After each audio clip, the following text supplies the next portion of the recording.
சரி. இங்கு நடைபெற்றுக் கொண்டு இருக்கக்கூடிய நமது HCL ஃபவுண்டேஷன் நடத்தும் சரி ஓடி விளையாடு. ஆமா. ஆஹா. என்ன அம்மா என்ன ஓடி விளையாடுனா என்ன அன்னைக்கே பாரதியார் சொல்லி இருக்கிறாரு. ஆமா. ஓடி விளையாடணும் பாப்பா, சரி. ஓய்ந்திருக்க ஆகாது பாப்பான்னு சொன்னாரு. ஆமா. அழகான தலைப்பு. சரி. உடலுக்கும் உள்ளத்திற்கும் சரி விளையாட்டு இருந்தால் மட்டும்தான் சந்தோஷம். ஆமா. மனதை ஒருநிலைப்படுத்த வேண்டுமே. ஆனால் பாருங்க, என்ன இந்த வெயில் கூட அவங்களுக்கு ஒரு இனிமையா தெரியுது. ஆமா. எவ்வளவு அழகா விளையாடுறாங்க. சரி. இந்த விளையாட்டு எவ்வளவு உடம்புக்கு தேவையோ சரி அத்தனை போன்று நாம் உண்ணக்கூடிய உணவும் நம் உடலுக்கு தேவை. ஆமா. உண்மைதானே?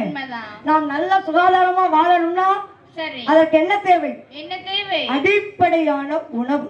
சரி. உணவே ஒரு மருந்து தானே. ஆமா. அதை எப்படி கையாள வேண்டும் தெரியுமா? எப்படி கையாள வேண்டும்? நோயின்றி வாழ்வதற்கு நல்ல உணவு நமக்கு வேணும். நோயின்றி வாழ்வதற்கு நல்ல உணவு நமக்கு வேண்டும். சந்தோஷமாய் வாழ்வதற்கு சத்தான உணவு வேணும். சந்தோஷமாய் வாழ்வதற்கு சத்தான உணவு வேணும். உணவு இங்கு மருந்தையான மருந்தையான மருந்து உண்ண வேண்டாமுங்க வேண்டாமுங்க. உணவே இங்கே மறைந்தானா மறைந்தானா மருந்து இங்கே வேண்டாமுங்க வேண்டாமுங்க.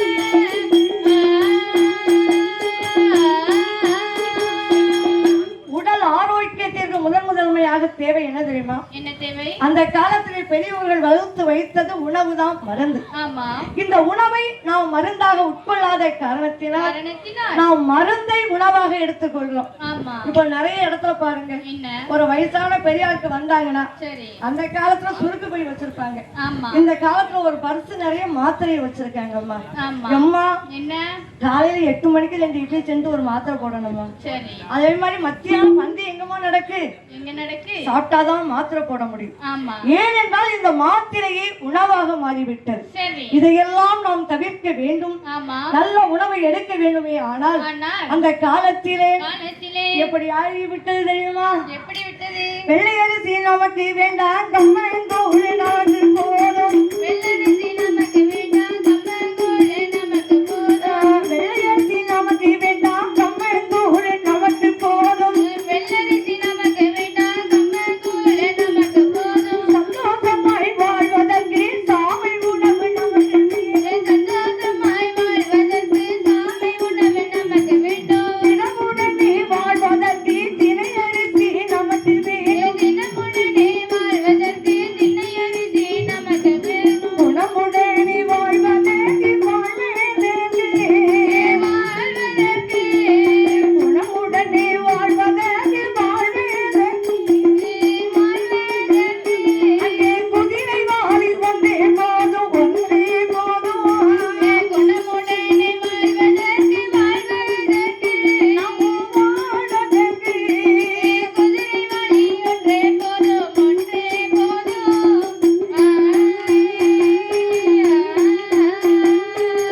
அதாவது கம்மங்கூழ், சரி. கேழ்வரகு, ஆமா. தினை அரிசி, சரி. சாமி அரிசி, ஆமா.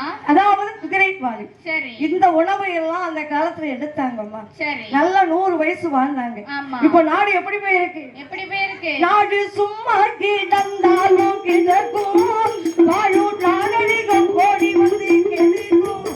நாடே சும்மா கிடந்தாலோ கிடக்கும், வாழும் நாகரிகம் வந்து இப்போ கிடக்கும். நாடு சும்மா கிடந்தாலும் கிடக்கும், வாழும் நாகரிகம் ஓடி வந்து கெடுக்கும். நாடே சும்மா கிடந்தாலோ கிடக்கும், வாழும் நாகரிகம் வந்து இப்போ கிடக்கும்.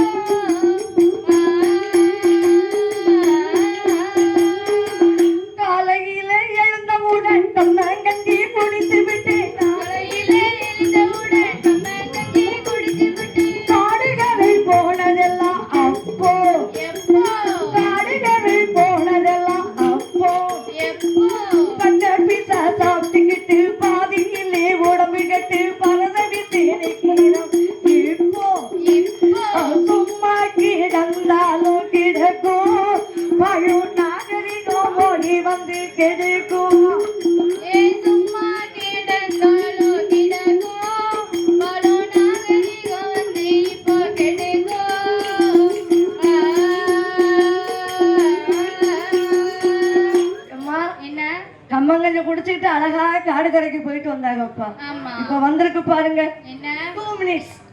2 மினிட்ஸா? ஏம்மா 2 நிமிஷத்துல கிண்டி திங்கிறாங்களாம்மா. சரி. உன் பேருதான் மேகி. மேகி பட்டர் பீஸா இதெல்லாம் சாப்பிடலாமா? சாப்பிடக்கூடாது. இந்த உணவுகள் வரப்போய் தான் ஆஸ்பத்திரியை போய் நம்ம தேடி போறோம். ஆமா. அழகான உணவு நமக்காக கொடுத்தார்கள். சரி. அது மட்டுமா, வேற என்ன? பருப்பு வகைகளை எத்தனையான உணவு வகைகள். இந்த சர்க்கரை வேற பாரு, என்ன சுகர். சரி. எவ்வளவு இனிப்பா இருக்கு பத்தியம்மா. ஆமா. பேரை கண்டா இனிப்பு தான், ஆமா. நோயை கண்டா பயமா இருக்குது. பயமா இருக்கும்ல. இருக்கும்ல. பேரை கேட்டாலே அதுல மாதிரி ஆமா. சுகர்னு சொன்னாலே பயமா தான் இருக்கு. ஆமா. அதற்கு எப்பேற்பட்ட உணவுகள் எடுக்க வேண்டும் தெரியுமா? எப்பேற்பட்ட உணவுகளை எடுக்க வேண்டும்? துவரம் பருப்பு வேக வைத்து, பாசி பருப்பு உண்ண வைத்து, வேக வைத்து, பாசி பருப்பு வேக வைத்து, கொண்டை கடலை அரைத்து வைத்து, தட்டாம்பயிர் வேக வைத்து, கடலை அவித்து வைத்து, தட்டாம்பயிர் வேக வைத்து, செய்திடுவோம் பருப்பு வடை தினசுமே. தினசுமே நாம் தினமுடனே வாழ்வதற்கு செய்திடுவோம் பருப்பு வகை, பருப்பு வகை.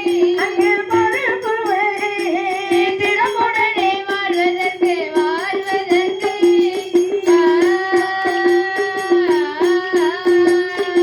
அதாவது நல்ல உடலுக்கு தேவை நவதானியங்கள். ஆமா. இப்ப வரும்போது பார்த்தோம்னு வச்சுக்கோங்களேன், என்ன? தூத்துக்குடியில இருந்து வர்ற இடம் பூரா விவசாயம் தான்மா. ஆமா. நல்ல சோளம் விளையுது, கம்பு விளையுது, ஆமா. அழகா இருக்கு. சரி. இப்பேற்பட்ட உணவுகளை நாம் உண்ண வேண்டும். சரி. இந்த நவதானியங்கள் இருந்தால் மட்டும்தான் இருந்தால் மட்டும்தான். உடம்பு நல்ல சந்தோஷமா ஹெல்த்தியா இருக்கும். ஆமா. அது மட்டுமாமா, வேற என்ன? நமக்கு என்ன இந்த உணவு உண்ணக்கூடாது தெரியுமா? என்ன உணவு உண்ணக்கூடாது? வெள்ளையரிசி உணவு வேண்டாம், மைதா மாவு உணவு வேண்டாம், வெள்ளரிசி உணவு வேண்டாம், மைதா மாவு உணவு வேண்டாம், சர்க்கரையும் நமக்கு வேண்டாம், இனிப்பு தேனும் நமக்கு வேண்டாம், சர்க்கரையும் நமக்கு வேண்டாம், இனிப்பு தேனும் நமக்கு வேண்டாம், பொரித்த கோழி நமக்கு வேண்டாம், நமக்கு வேண்டாம். நமக்கு வேண்டாம், நாம் தினமுடனே வாழ்வதற்கு பொரித்த கோழி நமக்கு வேண்டாம், நமக்கு வேண்டாம், எம்மா நமக்கு வேண்டாம். தினமுடனே வாழ்வதற்கு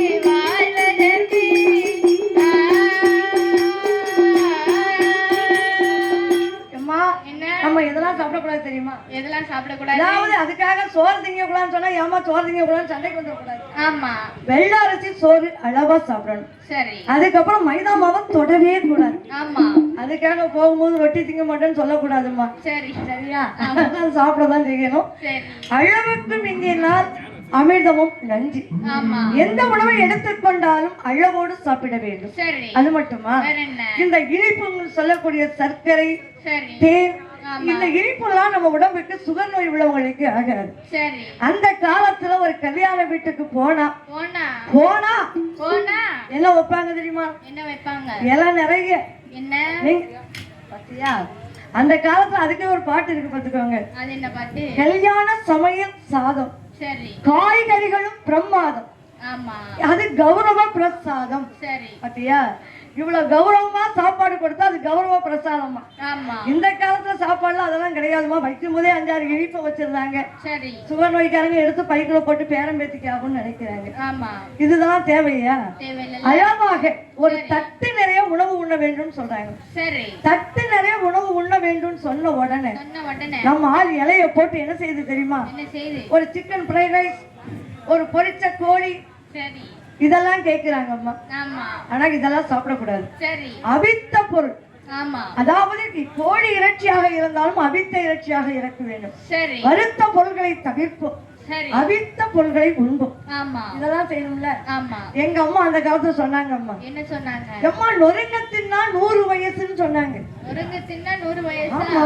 சரி. நொறுங்கத்தின்னா 100 வயசுன்னு சொன்ன உடனே சொன்ன உடனே நான் சின்ன பிள்ளையா இருக்கும்போது சரி. ஓரளவுக்கு நல்லா சாப்பிட்டு வளர்ந்தேன். ஆமா. கொஞ்சம் வாலிய பிள்ளைய வந்த உடனே கண்டதையும் எடுத்து திங்க ஆரம்பிச்சேன். சரி. எங்க அம்மா கேக்குறாங்க, என்ன கேட்காங்க? அடி என்னடி இது, என்ன? இப்படி கண்டதையும் ஆடு மாடு மாதிரி தின்னுட்டாளேன்னு கேட்டாங்க. சரி. என்ன? நீங்க தானமா சொன்னீங்க என்ன சொன்ன? நொறுங்க தின்னா 100 வயசுன்னு சொன்னீங்க இல்லம்மா, ஆமா. அதனால தான் நான் நொறுங்க தின்னுறேன்னு சொன்னேன். சரி. அட பாவி மகளே, என்ன? நொறுங்க தின்னால் 100 வயது என்றால் என்ன அர்த்தம்? என்ன அர்த்தம்? தின்னும் உணவை சரி அழகாக மென்னு தின்ன வேண்டும். ஆமா